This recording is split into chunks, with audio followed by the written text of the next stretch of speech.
الحمد لله نحمده ونستعينه ونستغفره ونعوذ بالله من شرور أنفسنا ومن سيئات أعمالنا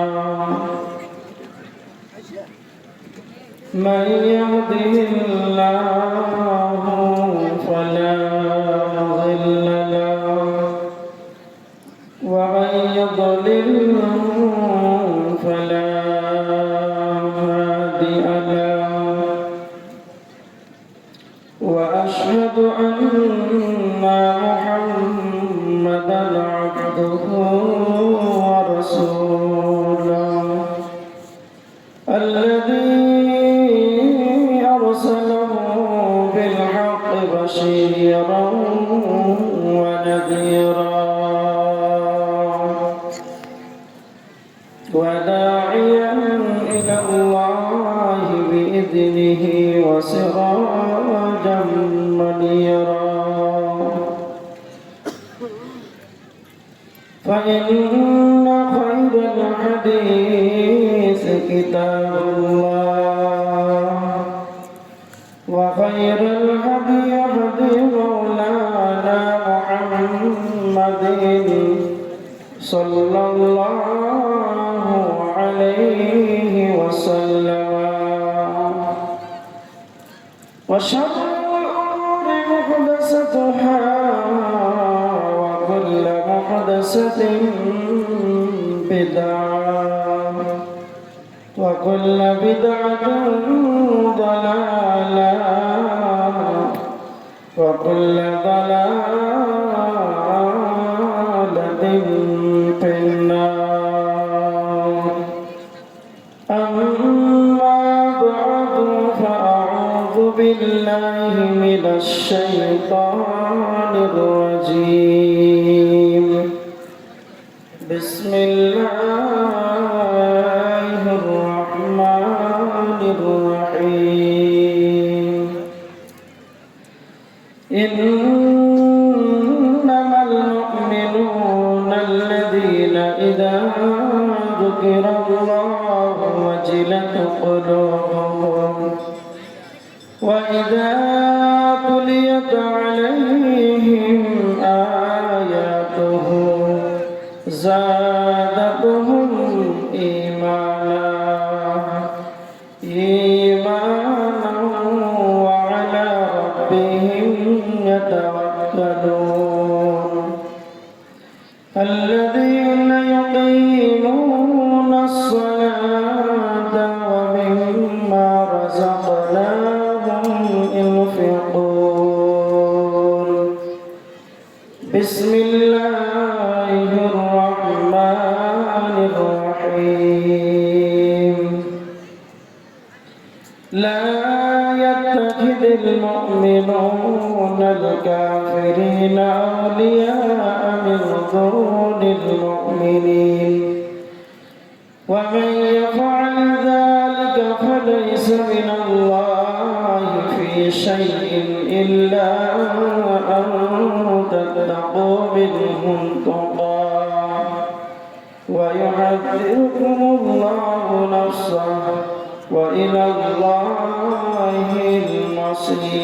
المصير عن أنس أن النبي صلى الله عليه وسلم لا يؤمن أحدكم حتى أكون أحب إليه من والده وولده والناس أجمعين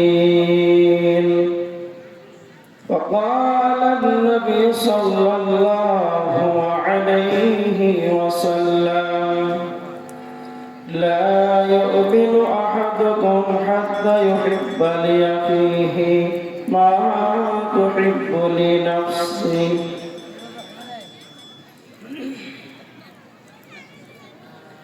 ছাড়িয়া বাবেবা যাইবি কেমনে আজরাইল আসিয়া বলিবে চলো হে মরণে ছাড়িয়া বাবেবা যাইবি কেমনে আজরাইল আসিয়া বলিবে চলো হে মরণে ডাকতে কাঁদিবে মাতা বাবেতে পহরম পিতা পদতালে প্রিয়াসী অঝর নয়নে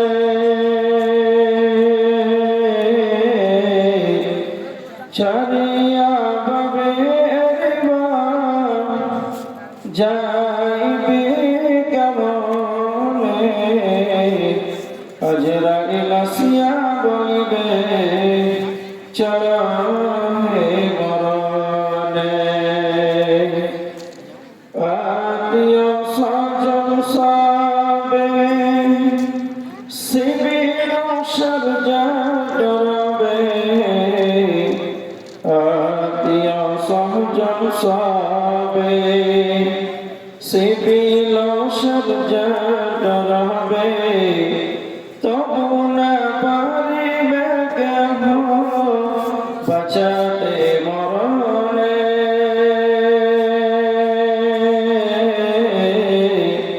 ছাড়িয়া বাবেবা যাইবি কেমনে আজরাইল আসিয়া বলিবে চলো হে মরণে অপর লোক ঘোষণা দিবে কাঁধে কর লইয়া যাবে অপর লোক ঘোষণা দিবে কাঁধে কহর লইয়া যাবে কবর সুসারে ছাড়িয়া বাবেরিবা যাইবি কেমনে আজরাইল আসিয়া বলিবে চলো হে মরণে আজরাইল আসিয়া বলিবে চলো হে মরণে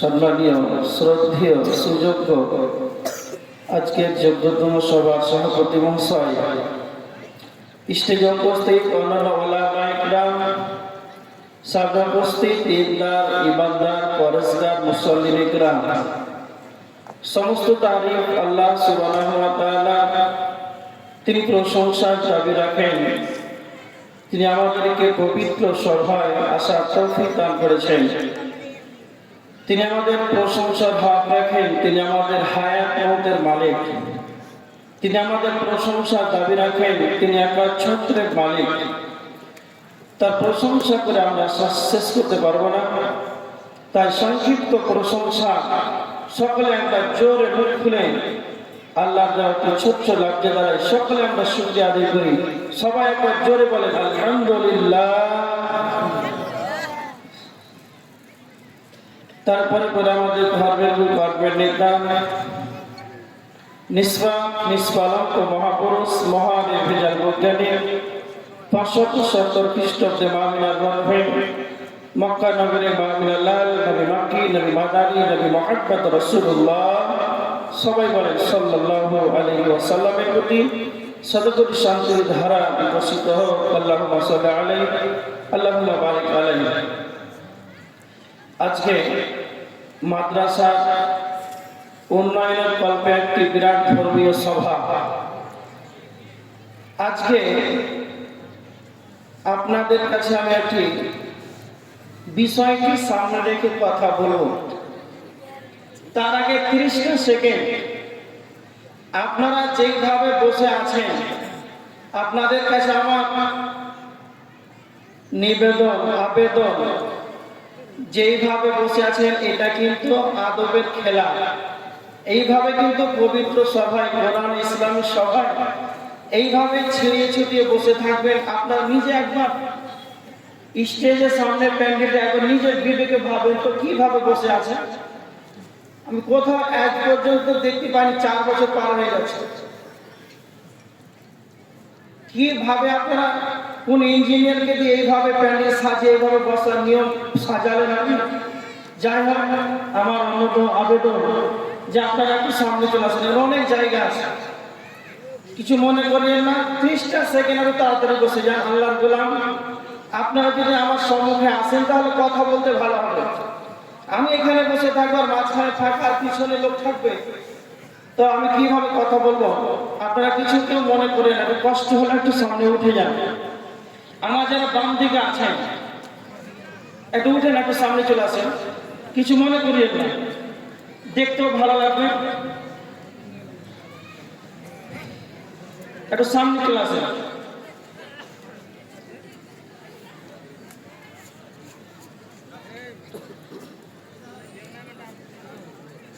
যারা এখনো বসে আছেন, আমার আবেদনকে আপনারা রক্ষা করেন, একটু সামনে আসেন, এত সুন্দর জায়গা, দেখতে ভালো লাগবে।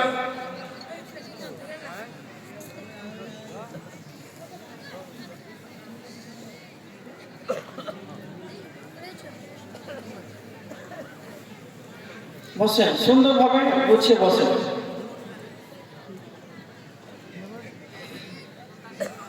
এবার দেখেন, আর চেয়ারে বসে আছে এই ছোট বাচ্চারা, তোরা নিচে বসে যান, সামনে বসে। যারা পারে না চেয়ারে বসে।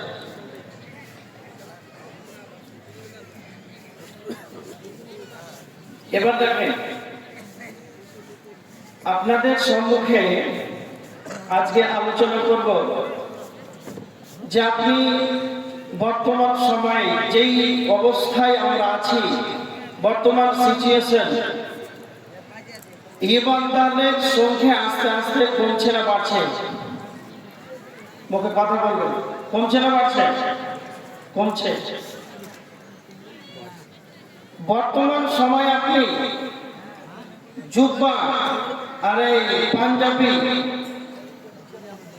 টুপি, দাড়ি এইগুলো দেখে যার ভিতরে থাকবে, ওকে কি টুপি, দাড়ি, পাঞ্জাবি দেখে ইমানদার বলা যাবে? কথা বলেন না, যাবে? যদি কারো পাঞ্জাবি আর জুব্বা পরে যদি ইমানদার হয়, তাহলে একটা কথা মনে রাখবেন, কিছু কিছু জায়গা আছে আমার নিজের চোখে দেখা, যেমন কলকাতাতে কিছু কিছু মানুষ আছে 24 ঘন্টায় সারাদিন 12 ঘন্টা জুব্বা পরে থাকে। দিল্লিতে যাবেন, বম্বে যাবেন, কিছু গুজরাট এলাকাতে আছে, সব সময় ওরা পাঞ্জাবি পরে থাকবে। আজান হচ্ছে, মসজিদে জমাত চলছে, তখন লম্বা করে সিগারেট খাচ্ছে, দেখেছেন আপনারা? এই পাঞ্জাবের জুব্বা পরে যদি ইমানদার আপনারা আমরা যদি ভাবি, তাহলে এই অবস্থা এর কি হবে? এই কোন ইমানদার? একটু কি আপনি চিন্তা ভাবনা করেছেন? তার মানে ইমানদার আপনি কি করে চিনতে পারবেন সমাজে আজকে বর্তমান কিছু ঘটনা এখন বর্তমান দেখা যাচ্ছে? কিছু কিছু মসজিদে মুসাফির আসছে, খুব ভালো করে বুঝুন কথা। মুসাফির এসে বলছেন ইমাম সাহেবকে, মসজিদের মুয়াজ্জিনকে, পাড়া প্রতিবেশী গ্রামবাসীকে বলছেন যে আমি হলাম মুসাফির, আমার জন্য আপনারা একটা বিছানার ব্যবস্থা করুন, আমি মসজিদে থাকবো, খাবারের ব্যবস্থা করুন। ওই মুসাফিরের জন্য মুসাফির পরিধান করে আছেন পাঞ্জাবি, টুপি, জুব্বা, সব ঠিক আছে। আপনার সঙ্গে মাগরিবের সালাত আদায় করলো, এশারের সালাত আদায় করলো, আর ওর জন্য আপনি মাংস আর ভাত রান্না করছেন, আর বিছানা রেডি করলেন, খাবার দিলেন, খাবার খেলো, তারপরে আপনি মুয়াজ্জিন সাহেব চলে গেলেন, খাবার খেয়ে শুয়ে দিলেন মুসাফিরকে। মুয়াজ্জিন সাহেব ফজরের সালাতে আযান দিবে, তো আসছে তো দেখছে ব্যাটারি গায়ে আর মেশিনে যায়। আপনাদের এলাকায় হয় না? হয় না, আলহামদুলিল্লাহ। কিছু কিছু জায়গায় আমার নিজে দেখাই যায়। উত্তর দিনাজপুরের দোমোহনা স্ট্যান্ড যেটা আছে, পাশে একটা মসজিদ আছে, জুমার সালাতে গেলাম তো ফজরের আজান দিয়েছে, মাইকে মেশিন ছিল, জুমার সালাতের জন্য আজান দিবে তার মেশিন নাই, 20,000 টাকা দাম, ভালো একটা মেশিন। আর রতুয়া থানাতে একটা মালদা জেলা, এই কিছুদিন হলো 1 মাস হলো, মাগরিবের আজান দিয়ে গেল, এশারের আজান দিতে আসবে, ব্যাটারি নাই, 5,000 টাকা দাম, তালা মারা ছিল কিন্তু ব্যাটারিতে, গেট করা ছিল একটা আলমারিতে, তালা ভেঙে নিয়ে বলে গেল।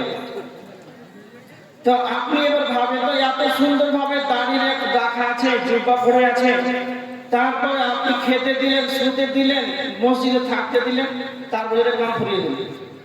তো এইকে দেখে কি ভাবনা, ইমানদার কি করে ভাবতে পারবে? একটা হাদিস শুনেন, 2198 নম্বর হাদিস, তিরমিজি শরীফের হাদিস। আল্লাহ রাসূল সাল্লাল্লাহু আলাইহি ওয়াসাল্লাম বলেছেন, ইসলিহুর রাজুল মুমিনান ওয়া ইয়ামশি কাফিরান। এমন একটা যুগ আসবে, এমন একটা সময় আসবে, যেই সময় মানুষ সকালে হবে ঈমানদার, সন্ধ্যায় বেঈমান হয়ে যাবে। এবার আপনারা বলেন, সকালে ঈমানদার হবে, সন্ধ্যায় বেঈমান হয়ে যাবে, সন্ধ্যায় বেঈমান হবে, সন্ধ্যায় যদি ঈমানদার হয়, সকালে বেঈমান হয়ে যাবে। তো এই যুগটা, এই পরিস্থিতিটা, এর সম্মুখীন আমরা বর্তমান দেখতে পাচ্ছি না 50 বছর পর হবে? দেখতে পাচ্ছেন আপনারা?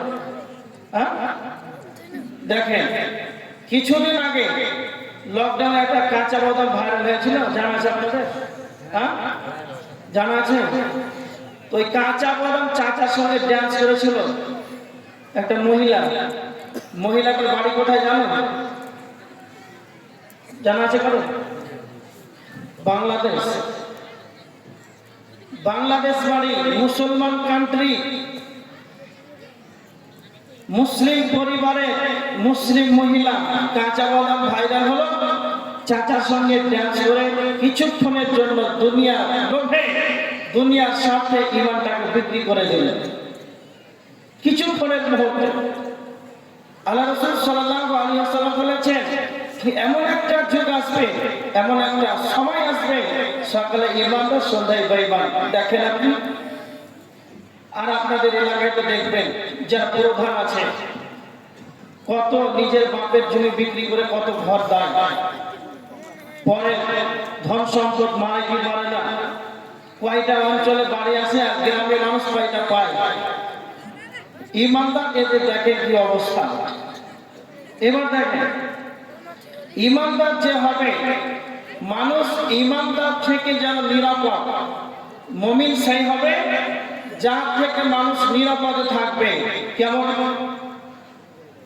আজকে বর্তমান সমাজে মানুষ, মুসলমান সত্যি ঠিক আছে, কিন্তু আপনার পাড়া প্রতিবেশী, আপনার গ্রামবাসী আপনার থেকে নিরাপদ নয়।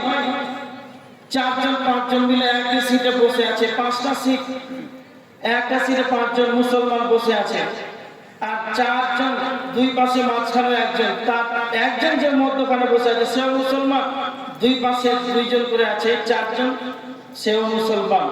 হাওড়া স্টেশনে নামছে, মোবাইলও নাই, টাকার ব্যাগটাও নাই, সবাই মুসলমান।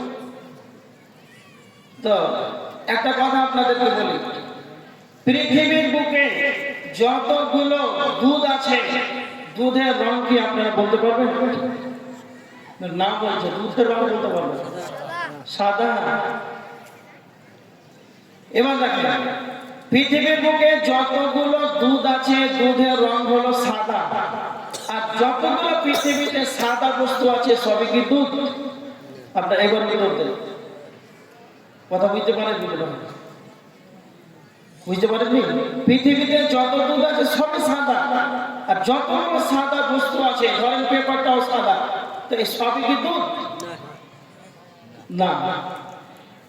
পৃথিবীর বুকে যতগুলো উম্মতে মুহাম্মাদি আছে, আমরা জানি সবাই মুসলমান, বিশ্বাস করি না? করি না?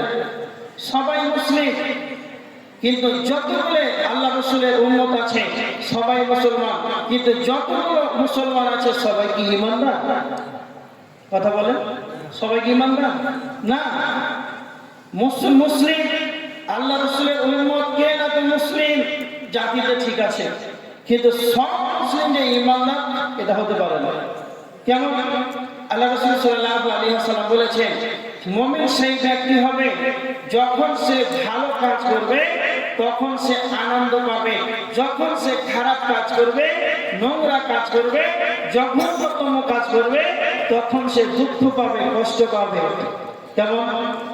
আল্লাহর নবী বলেছেন, মুসলিম শরীফের হাদিস 1414 নম্বর হাদিস, মুসলিম শরীফের হাদিস। আল্লাহর নবী বলেছেন, আহাবুল বিলাদি ইলাল্লাহি মাসাজিদুহা, আল্লাহর নিকটে সবচেয়ে পছন্দনীয় জায়গা হলো মসজিদ। ওয়া আবগাদুল বিলাদি ইলাল্লাহি আসওয়াকুহা, আল্লাহর নিকটে সবচেয়ে খারাপ নোংরা জায়গা হলো বাজার। এত সুন্দর পবিত্রময় কোরআন হাদিসের আলোচনা হচ্ছে, এখানে মানুষ দেখেন কয়েকজন হাতে গোনা, এখন 10টার সময় বসলে, আর বাজারে যেন পা ফেলার জায়গা নাই। আজকে দেখেন জলসার নামে যে বাজার খোলা হয়েছে, সেই বাজারে যেন পা ফেলার জায়গা নাই। আল্লাহর নিকটে সবচেয়ে যেটা পছন্দনীয় জায়গা হলো মসজিদ, মসজিদে যেন ফাঁকা হয়ে আছে।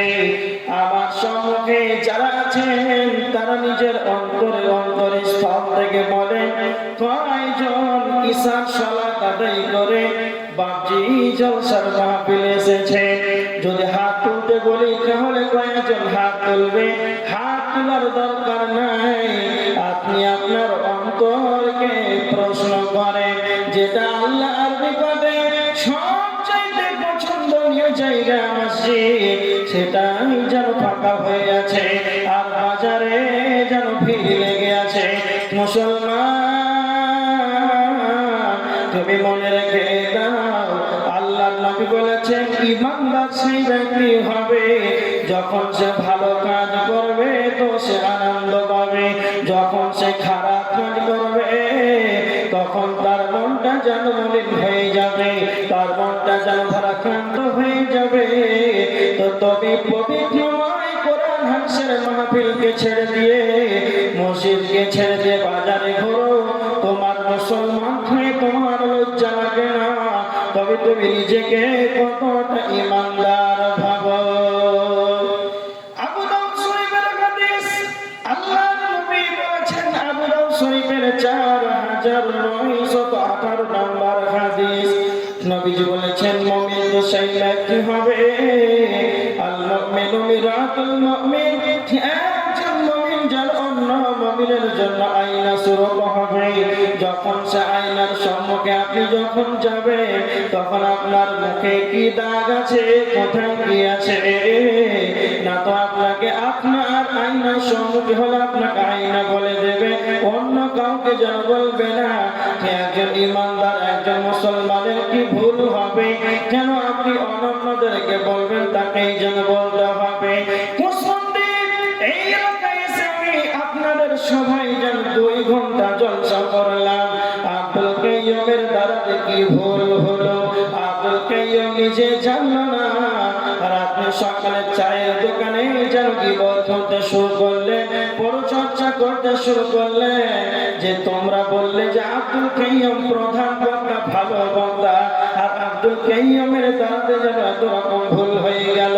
তার মানে আমার যদি ভুল হয় তো আমাকেই যেন বলতে হবে, অন্য কাউকে যেন বলতে হবে না। এটাই আমার নবীজি বলেছে, একজন মুমিন যেন অপর মুমিনের জন্য আয়না স্বরূপ। একজন মুমিন অন্য মুমিনের, অপর মুমিনের আয়না স্বরূপ হবে, এটাই আল্লাহ রাসূল সাল্লাল্লাহু আলাইহি ওয়াসাল্লাম বলেছেন। আর আল্লাহ রাসূল কি বলেছেন যে মুমিনের বৈশিষ্ট্য কি হবে, তবে আপনি বুঝতে পারবেন সেই ব্যক্তি ইমানদার। বুখারীর হাদিস 13 নম্বর হাদিস, আল্লাহর নবী বলেছেন, লা ইউমিনু আহাদুকুম হাত্তা ইউহিব্বা লিআখিহি মা তুহিব্বু লিনাফসিহি। আল্লাহর নবী বলেছেন, তুমি যেটা নিজে পছন্দ করবে সেটা তুমি তোমার ভাইয়ের জন্য সেটা তুমি পছন্দ করবে। তো নবীজি বলেছে ঈমানদার সেই ব্যক্তি হবে নিজে যেটা পছন্দ করবে আর ভাইয়ের জন্য সেটা পছন্দ করবে। একটা তিরমিজি শরীফের হাদিস দেখেন, তিরমিজি শরীফের 2305 নম্বর হাদিস। আল্লাহর নবী হযরতে আবু হুরায়রাকে আল্লাহর নবী হযরতে আবু হুরায়রা রাদিয়াল্লাহু তাআলা আনহুর হাতকে এভাবে ধরলেন আর হযরতে আবু হুরায়রা হাতকে ধরার পর পাঁচটি কথা বলেছিলেন। তার ভিতরে 4 নাম্বার হলো ওয়া আহসিন ইলা জারিকা তাকুন মুমিনা। আবু হুরায়রা তুমি তোমার প্রতিবেশীর সঙ্গে সৎ ব্যবহার করবে, তুমি তোমার প্রতিবেশীর সঙ্গে সৎ আচরণ করবে, তখন মুমিনা তবেই তুমি মুমিন হয়ে যাবে। তার মানে মুমিন যারা হবে ঈমানদার যারা হবে তারা তাদের গ্রামের সঙ্গে পাড়া প্রতিবেশীর সঙ্গে যেন তারা ভদ্র ব্যবহার করবে।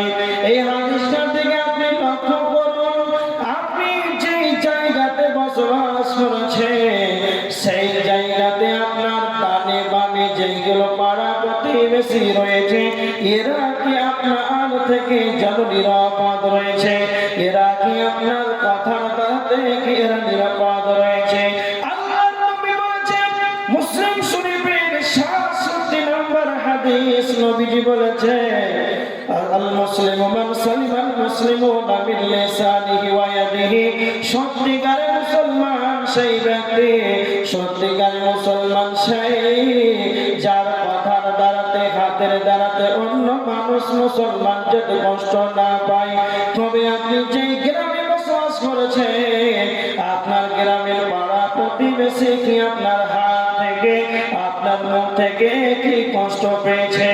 আপনার পাড়া প্রতিবেশী আপনি যেই দোকানে যান যেই মসজিদে যান আপনার ব্যবহারে আপনার চরিত্র কি তারা সন্তুষ্ট রয়েছে?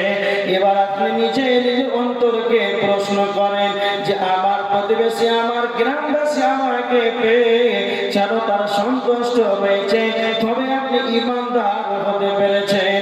এবার দেখেন হযরত আবু হুরায়রা রাদিয়াল্লাহু তাআলা আনহুকে 5 নাম্বার নবীজি বলেছেন ওয়া আহিব্বা লিন-নাসি মা তুহিব্বু লিনাফসিহি। আবু হুরায়রাকে নবীজি বলেন আবু হুরায়রা 5 নাম্বার হলো তুমি যেটা পছন্দ করবে সেটা তুমি অন্যদের জন্য সেটা তুমি পছন্দ করে নেবে। এই দুটো হাদিস নিয়ে পরিচয় করে নেন। বুখারীর হাদিসে নবীজি বলেছেন তুমি যেটা পছন্দ করবে তোমার ভাইয়ের জন্য সেটা পছন্দ করে নেবে, তুমি যেটা পছন্দ করবে অন্যদের জন্য সেটা পছন্দ করবে। এই হাদিসটা যেটা যে আমি আপনি যদি আমল করতে পারে তাহলে বাড়িতে পাড়া প্রতিবেশী গ্রামবাসীতে যেখানে মাঠে ঘাটে ঘাটে বাজারে ট্রেনে বাসে স্টেশনে জলহীন প্রান্তে জল সমুদ্রে যেখানে থাকবে মুসলমান এক মুসলমান অপর মুসলমান বিভেদ হবে না, বিচ্ছেদ হবে না, বাড়াবাড়ি হবে না, রাহাজানি হবে না। পৃথিবীর বুকে সবচাইতে কাছের আত্মীয়কে নিকট খেয়ে না তো ভাই, সব চাইতে কাছে নিকট খেয়ে না তো ভাই। আর বর্তমান সময়ে মানুষ যেন ভাইকে যেন রক্তাক্ত করে দেয়, দুনিয়া থেকে যেন বিদায় করে দেয়।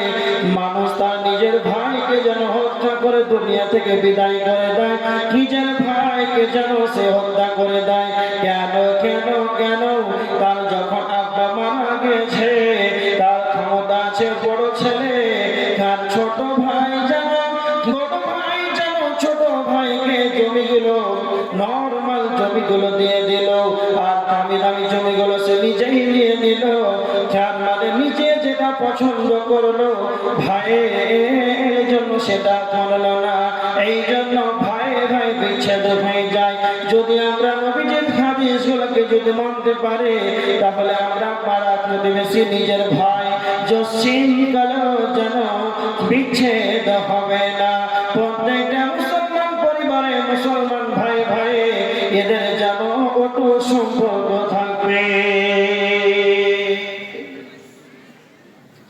তার মানে আমরা বর্তমান সময়ে নিজের ভাই সবচাইতে কাছের আত্মীয়, সেটাকে আজকে মানুষ দেখে হত্যা করে দেয়, মেরে দেয়, দুনিয়া থেকে বিদায় করে দেয়। কারণ কিসের কারণ? যে রাসূলের হাদিসগুলো যেইভাবে হাদিসে লেখা আছে ওইভাবেই থাকছে। আজকে আমরা আমলে বাস্তবায়ন করতে পারি না। যারা শুনছেন এরপরে যদি আপনারা আমল না করেন, তাহলে আমাদের সমাজের ভিতরে বিচ্ছেদ হবে, ভাই ভাই মারামারি হবে, কাটাকাটি হবে। এবার দেখেন, ঈমানদার যে হবে, ঈমানদারদের সঙ্গে মুমিনের সঙ্গেই বন্ধুত্ব করবে, এটা আল্লাহ সুবহানাহু ওয়া তাআলা বলেছেন। বিসমিল্লাহির রহমানির রহিম। লা ইয়াত্তাখিযুল মুমিনুনাল কাফিরিনা আওলিয়া মিন দুনিল মুমিনিন।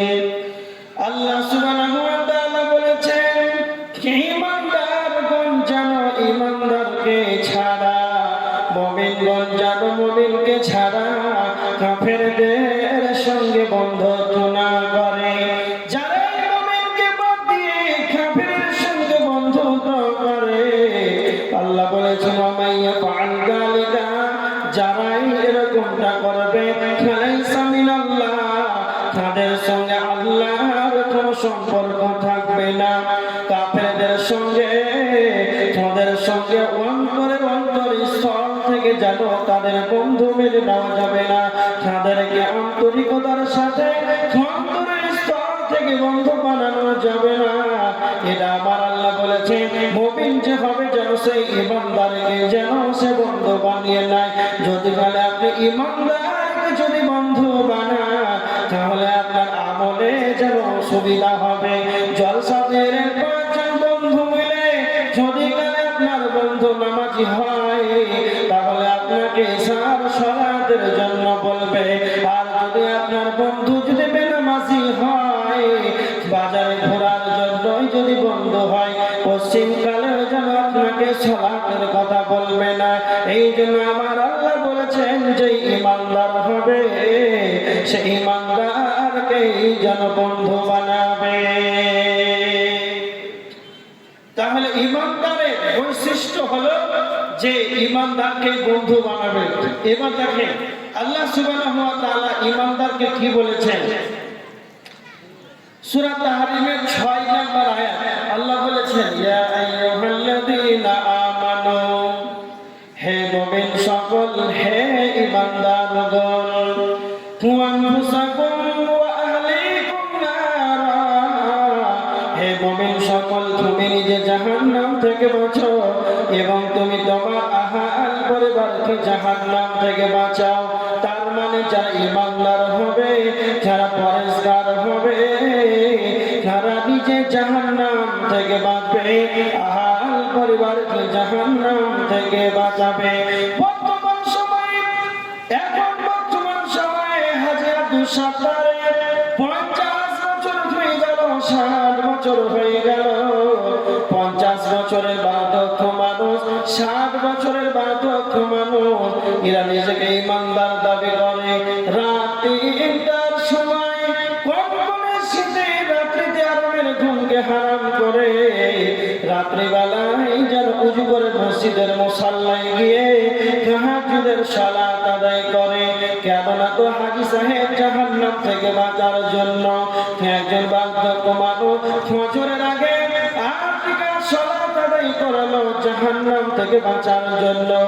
আবার যখন ফজরের আজান হয়ে গেল আর ফজরের আজানের পরে ফজর সালাতের আগে 2 রাকাত সুন্নাত আদায় করে।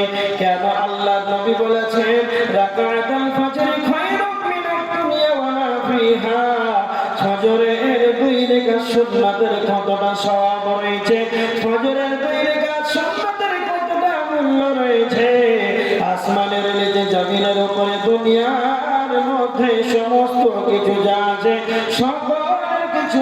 খেতে দাও, সেটাই হলো ফজরের 2 রাকাত সুন্নাতের দাম।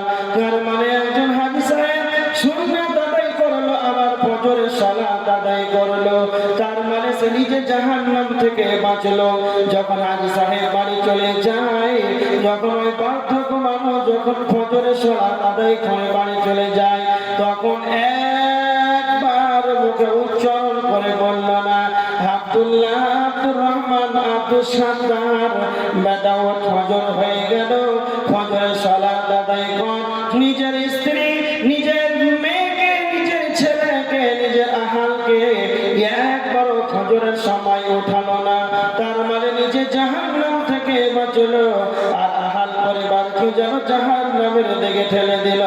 এটা কোনদিন ঈমানদারের বৈশিষ্ট্য হতে পারে না। আল্লাহর নবী বলেছেন, বুখারীর হাদিস, আলা কুল্লুকুম রাঈন ওয়া কুল্লুকুম মাসউলুন আন রাঈয়াতিহি। কাল কিয়ামতের ময়দানে প্রত্যেকটা দায়িত্বশীলকে কিয়ামতের ময়দানে বিচারের কাঠগড়ায় যেন দায়িত্ব সম্পর্কে জিজ্ঞাসিত করা হবে। আলা কুল্লুকুম রাঈন ওয়া কুল্লুকুম মাসউলুন আন রাঈয়াতিহি। প্রত্যেকেই যেন নিজ নিজ দায়িত্বশীল, কাল কিয়ামতের ময়দানে আপন আপন নিজ নিজ দায়িত্ব সম্পর্কে জিজ্ঞাসিত করা হবে। আর রাজুল রাঈন ফি আহলিহি ওয়া হুয়া মাসউলুন আন রাঈয়াতিহি। আপনি হলেন আপনার পরিবারের জন্য অভিভাবক। আপনার 5টা ছেলে রয়েছে, 5টা মেয়ে রয়েছে, এই 10 জন আপনার স্ত্রীকে নিয়ে 11 জন, এই 11 জন আপনার অধীনস্থ রয়েছে। কিয়ামতের ময়দানে এই 11 জন অধীনস্থদের সম্পর্কে আপনাকে জবাব দিতে হবে। যারা আছেন কান করে শুনে, কিয়ামতের মাঠে, কিয়ামতের দিন প্রত্যেকটা দায়িত্বশীলকে আপন আপন দায়িত্ব সম্পর্কে জিজ্ঞাসা করা হবে। আপনি হলেন আপনার পরিবারের অধীনস্থদের আপনি মালিক, অভিভাবক। আপনার ছেলে মেয়ে যদি সালাত আদায় না করে, তাহলে আপনাকে জবাব দিতে হবে। কিছু কিছু আমাদের সমাজের মানুষ আছে, নিজে ফজরের সালাত আদায় করলো, কিন্তু ছেলে মেয়েদেরকে একবার মুখ খুলে উচ্চারণ করে বললো না যে জাহান্নাম থেকে বাঁচতে হবে, জাহান্নাম এত কষ্টকর, ছেলে মেয়েদেরকে একবার বললো না, নিজে সালাত আদায় করে আহালকে ঠেলে দিলে জাহান্নামে। আপনি আপনার ছেলে মেয়েদেরকে কতটা ভালোবাসেন, নিজের সন্তানদের এতটা আপনি ভালোবাসেন, মাথার ঘামকে পায়ে ফেলে যেন তাদেরকে যেন খাওয়ার অন্ন তুলে দেন। এটাই ভালোবাসা নয়। ভালোবাসা হলো নিজের সন্তানকে যেন কঠিন যেন পৃষ্ঠকালে জাহান্নাম থেকে বাঁচাতে হবে। ছেলে মেয়েদের স্ত্রী, এইটাই আসল প্রেমিক ভালোবাসা। যেই ব্যক্তি তার নিজের আহাল পরিবারকে জাহান্নাম থেকে বাঁচাবে, সেটা হচ্ছে ভালোবাসা। এটাই কেমন ভালোবাসা যে আপনি জাহান্নাম থেকে আপনার ছেলে মেয়েদেরকে উদ্ধার করতে পারলেন না? জবাব দিতে হবে কিয়ামতের দিন। এই জন্য যারা আছেন নিজে সালাত আদায় করবেন, আহাল পরিবারকে বলবেন। এবার দেখেন, ইমানদার যে হবে, মুমিন হবে, সবচাইতে চালাক ইমানদার, চালাক বুদ্ধিমান মুমিনকে লক্ষ্য করেন। একটা হাদিস ইবনে মাজাহ শরীফের 4259 নম্বর হাদিস। আল্লাহ রাসূল সাল্লাল্লাহু আলাইহি ওয়াসাল্লামের কাছে আনসারীদের এক ব্যক্তি নবীজিকে এসে বলেন, আল্লাহর নবী, আপনি বলেন আইয়ুল মুমিনিনা আফজাল, সবচাইতে উত্তম মুমিন কে? তা আল্লাহ রাসূল বলেন, আহসানুহুম খুলুকান, যার চরিত্র ভালো সেই হলো উত্তম মুমিন। যার চরিত্র ভালো সেই হলো উত্তম মুমিন। দ্বিতীয়বার নবীজিকে প্রশ্ন করলেন, আল্লাহর নবী আপনি বলেন সবচাইতে বুদ্ধিমান মুমিন কে?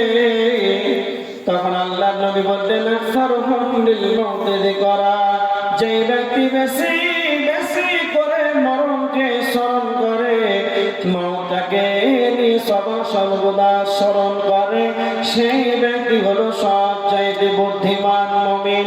দ্বিতীয়বার নবীজি বললেন, পৃথিবীর জীবনে বেঁচে থাকাকালীন পৃথিবীতে বেঁচে থাকাকালীন জীবদ্দশায় আখিরাতের জন্য অগ্রিম আমলগুলোকে যেন পাঠিয়ে দেয়। ইবাদতের মাধ্যমে, জিজ্ঞাসার মাধ্যমে, মসজিদ মাদ্রাসায় দান করবে আল্লাহর রাস্তায়, দান খয়রাতের মাধ্যমে আখিরাতের জন্য আমলগুলোকে অগ্রিম পাঠিয়ে দেবে। সেই ব্যক্তি হলো সবচেয়ে চালাক। তার মানে চালাক ইমানদারকে না তো যেই ব্যক্তি মরণকে বেশি করে স্মরণ করবে।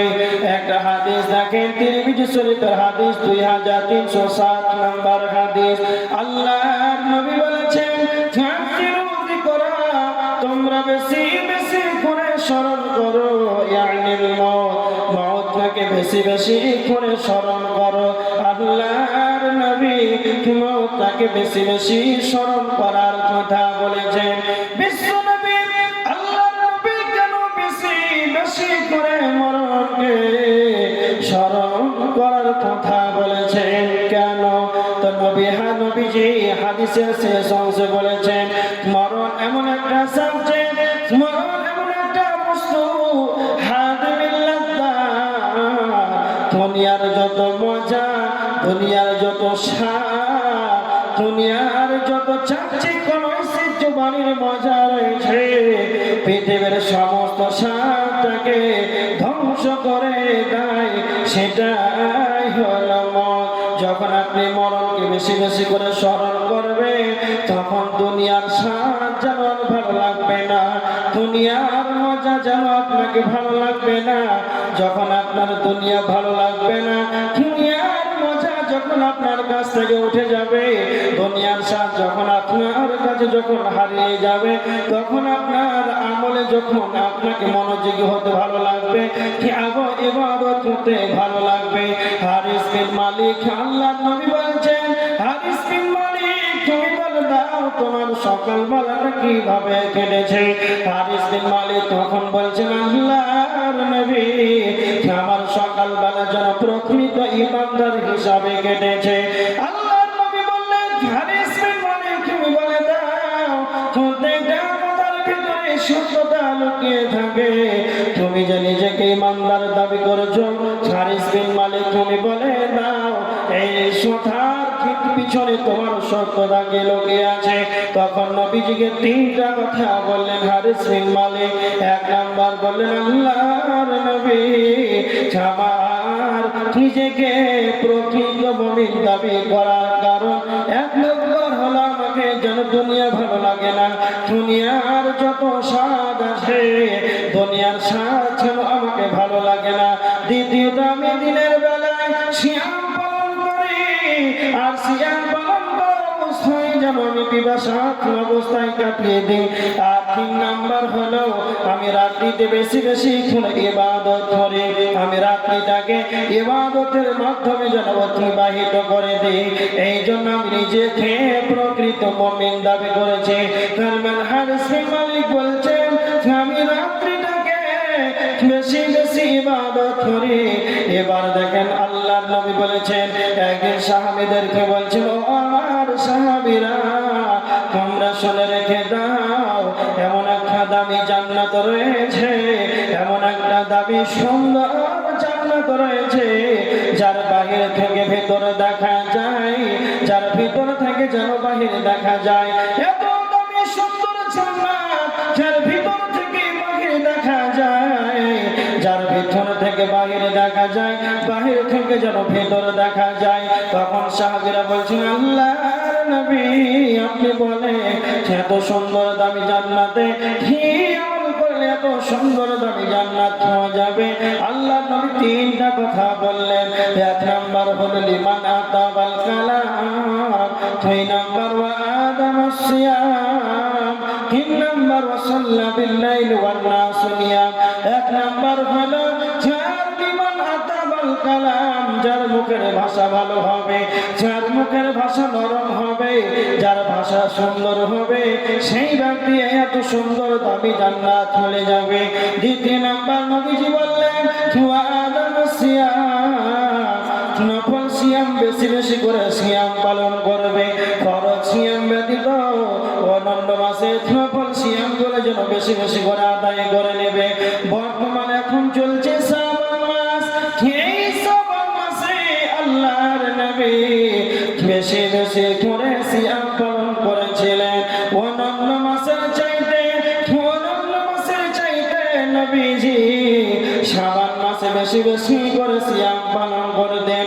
হযরত আয়েশা রাদিয়াল্লাহু তাআলা আনহা তিনি বর্ণনা করেছেন, আমি নবীজির খিদমতে থাকতাম, আল্লাহর নবীর সঙ্গে আমি থাকতাম, আমার যতগুলো কাজা রোজা থাকতো নবীজির খিদমতে থাকাকালীন আমি অন্যান্য মাসে যেন কাজা রোজাগুলো আদায় করতে পারতাম না, তো আমি যেন শাবান মাসেই যেন নবীজির সঙ্গে যেন কাজা রোজাগুলো আদায় করে নিতাম।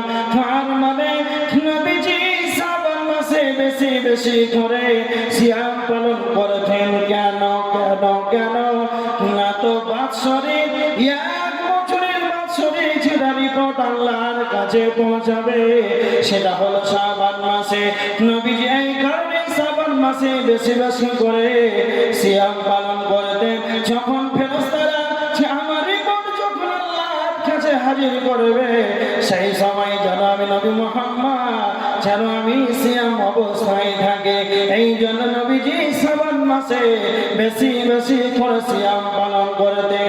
সাপ্তাহিক যেটা রিপোর্ট আল্লাহর কাছে পেশ করা হয় সেটা হলো সোমবার আর বৃহস্পতিবার, সেইটা হলো সোমবার আর বৃহস্পতিবার। এই জন্য আল্লাহর নবী বৃহস্পতিবার আর সোমবারের দিন রোজা রাখতেন। কেন? যখন সাপ্তাহিক আমল ফেরেশতারা আল্লাহর নিকট যখন নিয়ে যাবে তো নবীজি বলছেন যেন আমি ওই অবস্থায় সিয়াম অবস্থায়, এটা আল্লাহ খুব পছন্দ করে। এই যারা নবীজি শাবান মাসে এবং বৃহস্পতিবার সোমবারে রোজা রাখতেন। তার মানে যে ব্যক্তি বেশি বেশি করে সিয়াম পালন করবে সেই ব্যক্তি এত সুন্দর দামি জান্নাতের ভিতরে চলে যাবে।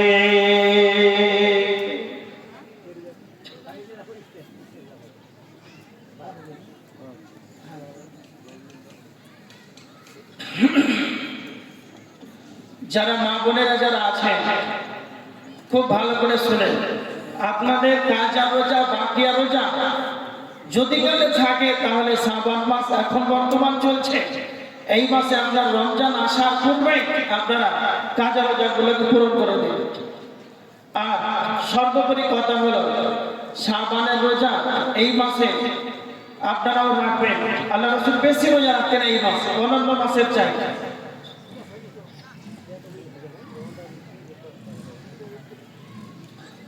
এটা হচ্ছে 2 নাম্বার। নাম্বার 3, আল্লাহ নবী বলেছেন ওয়াসাল্লা বিল্লাইলি ওয়ান নাসু নিয়াম, যেই ব্যক্তি রাতে সালাত আদায় করবে কখন? নবীজি বলেছেন ওয়ান নাসু নিয়াম, মানুষ যখন ঘুমিয়ে যাবে। আপনাদের কুশমন্ডি থানা দিনাজপুর এলাকা কেন সারা গ্রামবাসী সকল থানাবাসী যেন জেলা কেন সকল মানুষ যেন ঘুমিয়ে গিয়েছে, নীরবতা অবলম্বন করে, কোনো আওয়াজ নাই, কোনো শব্দ নাই। আপনি এত সুন্দর ফোন করে শীতের রাত্রিতে আরামের ঘুমকে হারাম করে বিছানাকে ত্যাগ করে কনকনে পানিতে উজু করে তাহাজ্জুদের সালাত আদায় করুন। এই তাহাজ্জুদের সালাত এটাই হলো রাত জেগে জেগে ইবাদত। এইটা যারা করবে না তা আমার আল্লাহ সুবহানাহু ওয়া তাআলা বলেছেন, খুব ভালো করে শুনেন, সূরা জারিয়াতের 17-18 নম্বর আয়াতের ভিতরে আল্লাহ বলেছেন মুমিনদের 2টি গুণাগুণ বর্ণনা করেছেন। কানু কালিলাম মিনাল লাইলি মা ইয়াহজাউন, কানু কালিলাম মিনাল লাইলি মা ইয়াহজাউন, যারা ঈমানদার হবে তারা যেন সারা রাত যেন ঘুমাতে পারে না। 2 নাম্বার হলো ওয়াবিল আসহারি হুম ইয়াস্তাগফিরুন। যারা ঈমানদার হবে এরা শেষ রাত্রিতে যেন রাত্রের তৃতীয় অংশে যেন আল্লাহ যখন আসবেন সপ্তম আসমানকে ভেদ করে প্রথম আসমানে যখন নেমে আসবেন সেই সময় যেন শেষ রাত্রিতে আল্লাহর কাছে ইস্তেগফার করবে, ক্ষমা চাইবে। তার মানে আজকে আমরা বর্তমান সমাজের মানুষ আমাদের ডানে বামে পিছনে সামনে যেন আমাদের গোড়া পা, কিন্তু আমরা কোনদিন আল্লাহর কাছে ইস্তেগফার করলাম না, ক্ষমা চাইলাম না। কোনদিন আমরা আল্লাহর কাছে ইস্তেগফার করলাম না, ক্ষমা চাইলাম না। এটা আমাদের কেমন নীতি? সাহাবীরা, কিছু কিছু সাহাবী জান্নাতের সার্টিফিকেট দুনিয়াতে পেয়েছে, তারপরেও তারা রাত জেগে ইবাদত করেছে। আল্লাহ নবী সাল্লাল্লাহু আলাইহি ওয়াসাল্লাম তিনি ছিলেন নিষ্পাপ, তার কোনো গুনাহ ছিল না, পাপ ছিল না। তারপরে তিনি রাত জেগে জেগে এত লম্বা কিরাত পাঠ করতেন, নবীজির পা ফুলে যেত, ইবাদত করতেন, ইস্তিগফার করতেন 100 বারের অধিক, আল্লাহর কাছে ক্ষমা চাইতেন। যারা নিষ্পাপ, যারা পাপ ছিল না নবীজির, সেই সময় আল্লাহ নবী 100 বারের অধিক ইস্তিগফার করতেন, ক্ষমা চাইতেন। আজকে আমরা বর্তমান সমাজের মানুষ এত পাপ চলাফেরা, তারপরেও কয়বার রাত্রে জেগে কেঁদে সালাত আদায় করি, চোখের পানিতে অশ্রু বিসর্জন করি, আল্লাহর ভয়ে চোখের পানি বের হয়। কয়জন? হাজী আব্দুল সাত্তার কাঁদছে, চোখের পানিতে কাঁদছে। কেন কাঁদছেন হাজী আব্দুল সাত্তার? না তো ব্যাটার ব্যবসায় 1 কোটি টাকা লস, এই জন্য কাঁদছে। আব্দুল জাব্বার কাঁদছে কেন? না তো পাটের পাইকার, পাট ক্রয় করেছে 1 লরি, যেতে যেতে আগুন লেগে গোটা লরি পাট করে শেষ, তার জন্য আব্দুল জাব্বার কাঁদছে। জরিনা খাতুন কাঁদছে, মেয়ে মহিলা কাঁদছেন কেন? না তো স্বামী মারা গিয়েছে। বর্তমান পৃথিবীতে সমাজের অবস্থা দেখে মানুষ বিভিন্ন কারণে বিভিন্ন সময় কাঁদে, কিন্তু একজন রাত্রে মানুষ রাত্রে 3টার সময় মসজিদে সালাত আদায় করে 2 হাত উত্তোলন করে চোখের পানিতে কাঁদছে। কাঁদছে কেন? না তো আল্লাহর ভয়ে কাঁদছে। এই লোকের অভাব হয়েছে না? হয়ে গেছে। রাত্রিতে জেগে ইবাদত করে 2 হাত উত্তোলন করে আল্লাহর জাহান্নামের ভয়, আল্লাহর ভয় যদি ইস্তিগফার করে, যদি আপনি জাহান্নামের ভয়ে কাঁদেন, কান্নাকাটি করেন, চোখ দিয়ে যদি পানি বের করেন, এর কতটা যে মূল্য এটা আপনি জানতে পারেননি এখন। নবীজি বলেছেন, লা ইয়ালিজুন নার রাজুলুন বাকা মিন খাশিয়াতিল্লাহ। আল্লাহ নবী বলেছেন, সেই ব্যক্তি জাহান্নামে যাবে না যে ব্যক্তি আল্লাহর ভয়ে চোখের পানি যেন অশ্রু বিসর্জন হয়েছে। সেই ব্যক্তি আল্লাহর ভয়ে কাঁদে, সেই ব্যক্তি জাহান্নাম যাবে না। কেমন জাহান্নাম যাবে না? হাত্তা ইয়াউদাল লাবান ফিল দারই, যেমন গাভীর বাট থেকে দুধ খেয়ে দহন করা হয়, গাভীর বাট থেকে যেমন দুধ খেয়ে বের করা হয়, তো অনুরূপ আবার দুধটাকে বের করার প্রয়োজন, আবার পুনরায় ফিরানো অসম্ভব। অনুরূপ যারা আল্লাহর ভয়ে চোখের পানিতে কেঁদে দেবে, যাদের আল্লাহর ভয়ে চোখের পানি যেন অশ্রু বিসর্জন হবে, এরাও যেন জাহান্নাম যাবে, এটি অসম্ভব। সারা পৃথিবীর যতগুলো পানি আছে সমস্ত পানিকে যদি জাহান্নামের ভিতরে ভরে দেওয়া হয়, তাহলে জাহান্নামের আগুন যেন নিস্তেজ হবে না, ঠান্ডা হবে না। কিন্তু কেউ যদি আল্লাহর ভয়ে যদি কেঁদে দেয়, তাহলে এই চোখের পানিতে আল্লাহ তার জন্য জাহান্নামকে হারাম করে দেবে। তার মানে যারা ঈমানদার হবে রাত জেগে জেগে ইবাদত করবে, কম ঘুমাবে, বেশি ঘুমাবে না, রাত্রে তৃতীয় অংশে শেষ সময় আল্লাহ যখন প্রথম আসমানে আসবেন, সেই সময় যেন বেশি করে ইস্তিগফার করবে। এটা হচ্ছে ঈমানদারের বৈশিষ্ট্য। এবার দেখেন, ঈমানদার যে আপনি হবেন তাহলে আপনার আরো কি লাগবে না? তো আল্লাহ রাসূল সাল্লাল্লাহু আলাইহি ওয়াসাল্লামকে আপনাকে বেশি ভালোবাসতে হবে। পৃথিবীর বুকে আপনার যতগুলো আত্মীয়তার বন্ধন আছে সবার চাইতে নবীকে বেশি ভালোবাসতে হবে। বুখারীর 15 নম্বর হাদিস, আল্লাহর নবী বলেছেন, লা ইউমিনু আহাদুকুম হাত্তা আকুনা আহাব্বা ইলাইহি মিন ওয়ালিদিহি ওয়া ওয়ালাদিহি ওয়ান নাসি আজমাইন। আল্লাহ রাসূল বলেছেন, প্রকৃতপক্ষে সেই ব্যক্তি ততক্ষণ পর্যন্ত ঈমানদার হতে পারে না যতক্ষণ না তার আব্বা, তার পিতা, সন্তান যতগুলো তার ভালোবাসা আছে, আত্মীয়তার বন্ধন আছে, সবার চাইতে আমাকে নবীকে মুহাম্মদকে না বেশি ভালোবাসবে ততক্ষণ সেই ব্যক্তি ঈমানদার হতে পারে না। একটা হাদিস আল্লাহ রাসূল বলেছেন, 6632 নম্বর হাদিস, বুখারীর হাদিস, হযরত উমর রাদিয়াল্লাহু তাআলা আনহু, আল্লাহর নবী আর হযরত উমর একই সঙ্গে বসে আছে, আর সাহাবীরা রয়েছেন। আল্লাহ নবীকে হযরত উমর বলছেন, আল্লাহর নবী, আপনাকে আমি অনেক ভালোবাসি, খুব বেশি ভালোবাসি, কিন্তু আমার জান থেকে নয়, আমার জান থেকে নয়, আপনাকে আমি অনেক ভালোবাসি। নবীজি বলেছিলেন, ওমর, ততক্ষণ পর্যন্ত সেই ব্যক্তি পূর্ণাঙ্গ মুমিন হতে পারে না, সেই ব্যক্তি ততক্ষণ পর্যন্ত পূর্ণাঙ্গ ঈমানদার হতে পারে না।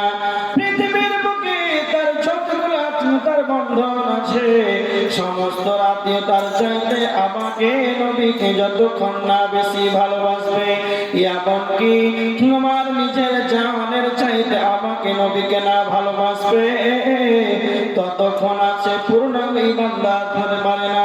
সঙ্গে সঙ্গে উমর রাদিয়াল্লাহু তাআলা বললেন, আল্লাহর নবী, এবার আপনাকে আমার নিজের জানের চাইতে, কলিজার চাইতে বেশি ভালোবাসি। তখন নবীজি বলেন, ওমর, এবার তুমি পূর্ণাঙ্গ ঈমানদার হতে পেরেছো। তার মানে পূর্ণাঙ্গ ঈমানদার হতে হলে নবীজিকে বেশি করে ভালোবাসতে হবে। এবার আমরা কতটা নবীজির পাগল, কতটা নবীজির আমরা প্রেমিক, এবার আমার দিকে লক্ষ্য করেন। ফ্রান্সের মাটিতে নবীজিকে নিবন্ধ করা হলো, ভারতের মাটিতে নবীজিকে নিবন্ধ করা হলো, কিছুদিন হলো বাংলাদেশের মাটিতে মুসলমান দেশে, মুসলমান রাষ্ট্রে বেঈমান নাস্তিক হাসাদ নূর নবীজির ব্যাপারে যারা মিথ্যাচারণ করলো, সেই বেঈমানের দিকে একবার তাকা। বাংলাদেশে যেন সেইখানে 90% মুসলমান সেইখানেই যেন বাস করে, আর সেইখানে আসাদ নূর বেঈমান নাস্তিক নবীজির ব্যাপারে জানে সেই খারাপ মন্তব্য করলো, সেই জায়গাতে যেন কোনো বিবেক হলো না, কোনো তার বাধা হলো না, তার ফাঁসি হলো না। তার মানে ফ্রান্সের মাটিতে, ভারতের মাটিতে, বাংলাদেশের মাটিতে নবীজিকে নিবন্ধ করা হলো। আমরা বর্তমান মুসলমান, রাসূলের উম্মত, আমাদের যেন রক্তটা বেগে রক্তর মতন ঠান্ডা হয়ে আছে, আমাদের মনটা খারাপ হলো না, মনটা যেন ভারাক্রান্ত হলো না।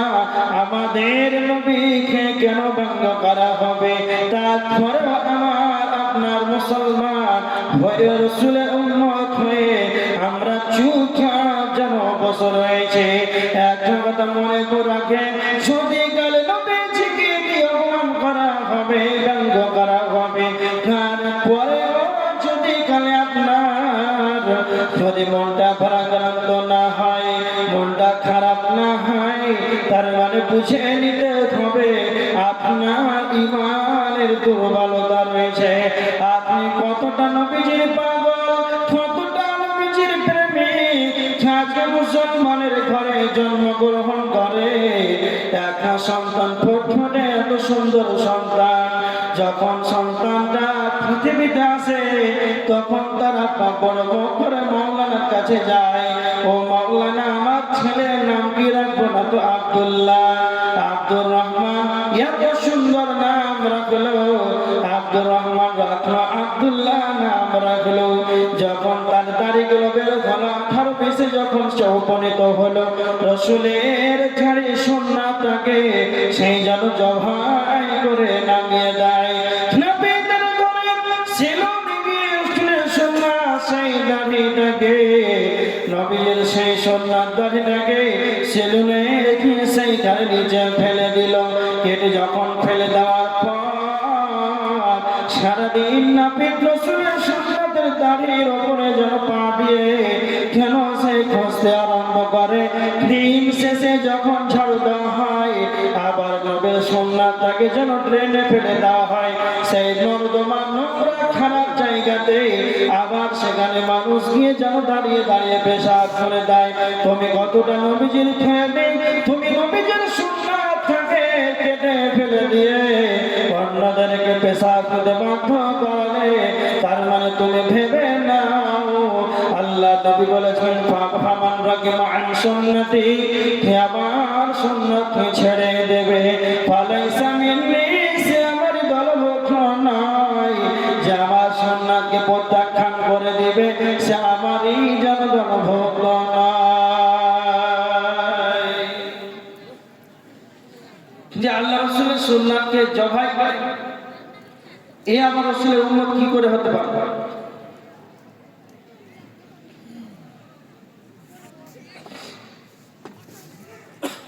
এবার দেখেন, মুসলমান হয়ে পৃথিবীতে এলো, তার আব্বার কত বড় অহংকার যে আমার সন্তান হয়েছে। তাড়াতাড়ি করে 7 দিন আকিকা দিল, হুজুরের কাছে গেল, কত সুন্দর নাম রাখলো, তারপরে দাড়ি কেটে নামিয়ে রেখে দিল। যাও, এই জাতি জানো লজ্জা, এই জাতির জন্য বোঝা। সমাজে তো উন্নতি যা হলো হলো, রসুলের আর সুন্নাতটাকে কেটে ফেলে কি লাভ? এবার দেখেন, একজন ইমানদার যদি একজন প্রকৃত পক্ষে ইমানদার হতে পারে, তাহলে আপনার যে কতটা ইজ্জত, কতটা সম্মান রয়েছে। আল্লাহ বলেছেন ওয়ালিল্লাহিল ইজ্জাতু ওয়া লিরাসূলিহি ওয়ালিল মুমিনিনা ওয়ালাকিন্নাল মুনাফিকিনা লা ইয়ালামুন। তিনজনের সম্মান রয়েছে, আল্লাহর সম্মান, নবীজির সম্মান, মুমিনের সম্মান। তিনজনের সম্মান রয়েছে, ওয়ালাকিন্নাল মুনাফিকিনা লা ইয়ালামুন, কিন্তু মুনাফিকরা তা জানে না। একজন ইমানদারের কতটা ইজ্জত, একজন মুমিনের কতটা সম্মান। যখন মুমিনের দুনিয়ায় যখন সময়টা শেষ হয়ে যাবে, মুমিনের যখন দুনিয়াতে সময় যখন শেষ হয়ে যাবে, মালাকুল মাউত যখন তার নিকটে আগমন হবে, মালাকুল মাউত যখন মুমিনের নিকটে চলে আসবে, তখন যেন সুন্দর আকৃতি নিয়ে মালাকুল মাউত আসবে। মুমিনের নিকটে জান্নাতের সুগন্ধিময় কাপড় নিয়ে আসবে, এত সুন্দর পবিত্রময় আত্মাটিকে নিয়ে যাওয়ার জন্য। দ্বিতীয়ত, মুমিনের কতটা ইজ্জত রয়েছে, মালাকুল মাউত যখন তার নিকটে চলে আসবে, তখন তাকে মুমিনকে যেন জান্নাতের সুসংবাদ দিয়ে দেবে। বলবে ইয়া আইয়ুহান নাফসুল মুতমাইন্না, হে মিনান নাফস, হে প্রশান্ত আত্মা, ইরজিই, ফিরে চলো ইলা রাব্বিকি, তুমি তোমার রবের নিকটে ফিরে চলো। মুমিনকে যখন সুসংবাদ দিয়ে দেওয়া হবে, তখন মুমিনের আত্মাটি এত তাড়াতাড়ি করে বেরিয়ে যাবে। যেমন মশকের ভিতরে যেমন পূর্ণাঙ্গ পানি থাকে, যেমন বোতলের ভিতরে পূর্ণাঙ্গ পানি থাকে, হালকা কাজ করলে যেমন বেরিয়ে যায়।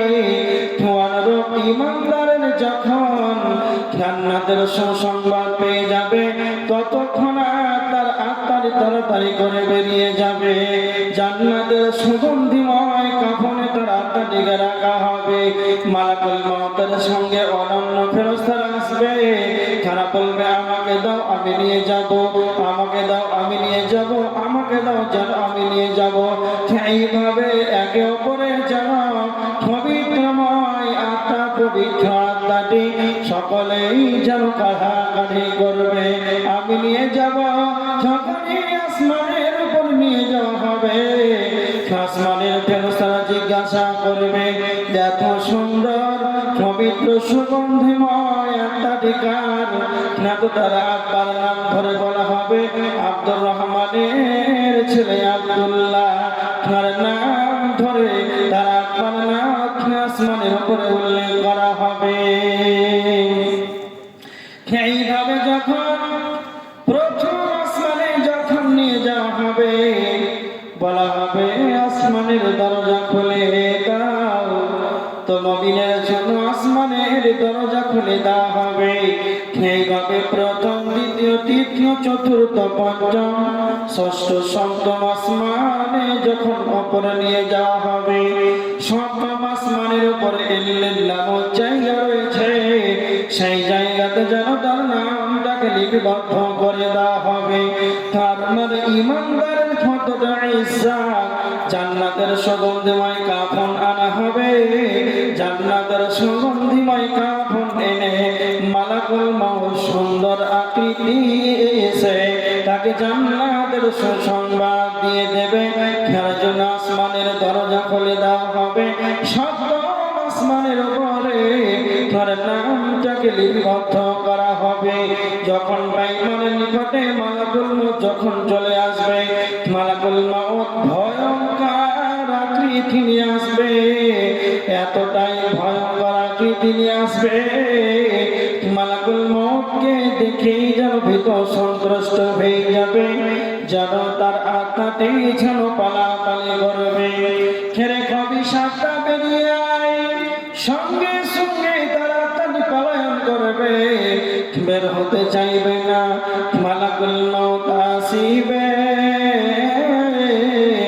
পাশে তোমার বসিবে, দম কবজ ধরিবে, ছেড়ে দেবে না, কোনদিন ফিরে আসবে না। মালাকুল মউত আসিবে, পাশে তোমার বসিবে, দম কবজ ধরিবে, ছেড়ে দেবে না, কোনদিন ফিরে আসবে না। ঘুমাই যাবে তুমি চিরজন্মের মতো, আর কোনদিন ফিরে আসবে না। বন্ধু বান্ধব আসিবে, ফাঁস তোমার বসিবে, এক নজর দেখিবে, ফিরে চলে যাবে, সঙ্গে যাবে না, আর কোনদিন ফিরে আসবে না। যেদিন তুমি মরিবে, খুঁজিতে পারিবে, কবরের জল বলিবে, ছেড়ে দাও, ছেড়ে দেবে না, আর কোনদিন ফিরে আসবে না। ঘুমাই যাইবে তুমি চিরজন্মের মতো, আর কোনদিন ফিরে আসবে না। মালাকুল মউত বেঈমানের আত্মাটিকে টেনে টেনে বের করবে। বেঈমানের আত্মাকে টেনে টেনে তার আত্মাটিকে বের করা হবে, কিন্তু মালাকুল মউত তা ছেড়ে দেবে না। যখন তার আত্মাটিকে বের করে সপ্তম আসমানে, যখন প্রথম আসমানে নিয়ে যাওয়া হবে, বলা হবে আসমানের দরজা খুলো না, তো বেঈমানের জন্য আসমানের দরজা খোলা হবে না। ইন্নাল্লাযীনা কাযযাবু বিআয়াতিনা ওয়াস্তাকবারু আনহা লা তুফাত্তাহু লাহুম আবওয়াবুস সামা। আল্লাহ সুবহানাহু ওয়া তাআলা বলেছেন, যারা আমার আয়াতকে অস্বীকার করবে, মিথ্যা মনে করবে, অহংকার করে মুখটাকে ফিরিয়ে নেবে, লা তুফাত্তাহু লাহুম আবওয়াবুস সামা, তাদের জন্য আসমানের দরজা খোলা হবে না, কিন্তু ঈমানদারের জন্য আসমানের দরজা খোলা হবে। খুব ভালো করে শুনুন। এবার আপনাদের এটা মাদ্রাসা উন্নতি কল্পে জলসা। মা বোনেরা, আপনারা যারা আছেন, যারা আমার সম্মুখে পুরুষ যারা আছেন, সকলের কাছে আমার অনুরোধ যে মাদ্রাসা এটা উন্নতি কল্পে আপনারাই দেন, মাদ্রাসা আপনারাই চালান। মাদ্রাসার জন্য আপনারা কে কি দিবেন, 10,000 টাকা, 5,000 টাকা দেনেওয়ালা মা বোনেরা আপনারা যা আছেন, মেয়েদের ওখানে একটা চাদর ধরেন, আর না হলে ছোট বাচ্চারা তো একটু দানগুলো স্টেজে পাঠিয়ে দেন। মা বোনেরা একটু দানগুলো একটু পাঠিয়ে দেন। কেউ নাই আল্লাহর গোলাম, মাদ্রাসার জন্য যেটা দিবেন সেটাই থাকবে। আল্লাহ রাসূল সাল্লাল্লাহু আলাইহি ওয়াসাল্লাম বলেছেন, ইয়াকুল ইবনে আদম মাল, আদম সন্তান বলে আমার মাল, আমার মাল, এটা মানুষ বলে, কিন্তু নবীজি বলেছেন, তোমরা কি তা জানো তোমার মাল কোনটি? যেটা তুমি খাও, যেটা তুমি খাও সেটা তোমার মাল, যেটা তুমি পরিধান করো সেটা তোমার মাল, যেটা তুমি আল্লাহর রাস্তায় মাদ্রাসার জন্য দান করবে আল্লাহর রাস্তায়, সেটা তোমার মাল, সেটা তুমি আখিরাতে দারুল জাযা বদলা দেওয়ার দিন বদলা পাবে। মা বোনেরা, তাড়াতাড়ি একটু দিয়ে দেন আপনাদের দানগুলো। আল্লাহ রাসূল সাল্লাল্লাহু আলাইহি ওয়াসাল্লাম ঈদের সালাত আদায় করালেন। আপনারা যারা উঠছেন একটু কিছু দিয়ে যাবেন মাদ্রাসার জন্য। আমি আপনাদের জন্য আবদার করছি না 10,000 টাকা দিতে হবে, যার কাছে যা আছে আপনারা 500, কেউ 1000 টাকা মাদ্রাসার জন্য একটু দেন।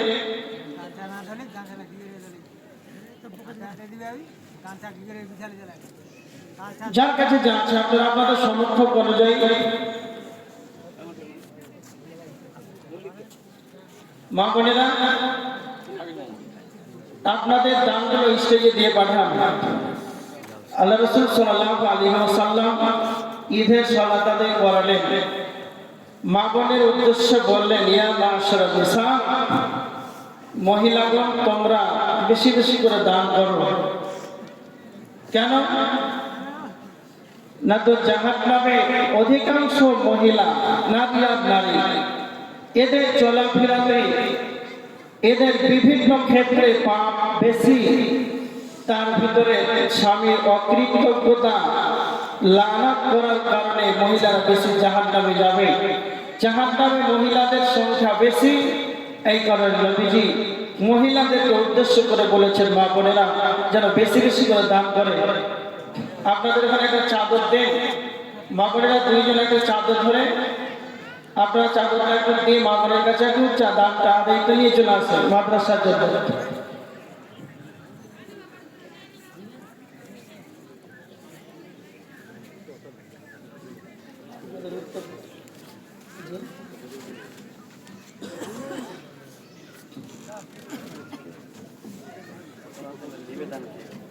ঠিক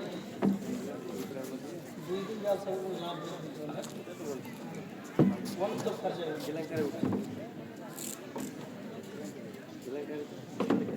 সাড়ে 11টা বাজে, কথাগুলো আসেনি তো।